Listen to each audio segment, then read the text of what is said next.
di penghujung usia kita, pastikan usia kita ni, di penghujung usia kita, kekal dengan Islam. Setiap hari Jumaat disebut, wala tamutunna illa wa antum muslimun. Jangan biarkan diri kamu mati, kecuali hari kamu mati itu, hati kamu tetap dengan Islam. Yang kedua, amalan kita kena jaga sangat. Dekat-dekat nak menghadap depan Allah ni, tolong jaga ibadah di kalangan kita. Saat-saat di usia begini, jaga solat ayah-ayah, ibu-ibu. Siapa yang pernah tinggalkan solat dalam hidup dia, tolong qada. Tolong qada. Ayah-ayah, ibu-ibu yang usia 60 tahun ke atas, saya cadangkan supaya solat malam jangan ditinggalkan lagi. Kalau kita rasa kita tak boleh buat macam Rasulullah buat, dan saya tak jangkalah orang kita ni boleh buat macam Rasulullah buat.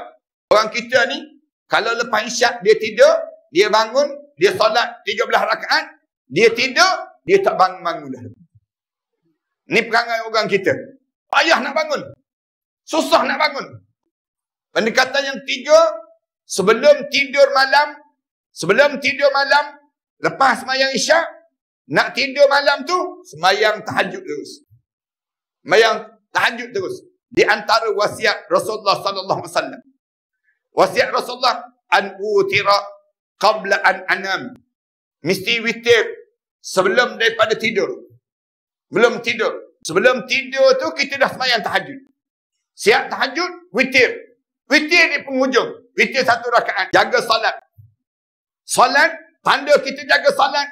Ayah-ayah, ibu-ibu, berlumba kita ke masjid saf yang tamat. Siapa yang jaga solat, mesti dia berlumba ke masjid saf yang tamat. Di usia-usia 60 tahun ke atas, dalam hidup kita, berlumba datang ke masjid saf yang tamat. Kerana saya tak sabar untuk masuk dalam syurga Allah Subhanahu Wa Taala.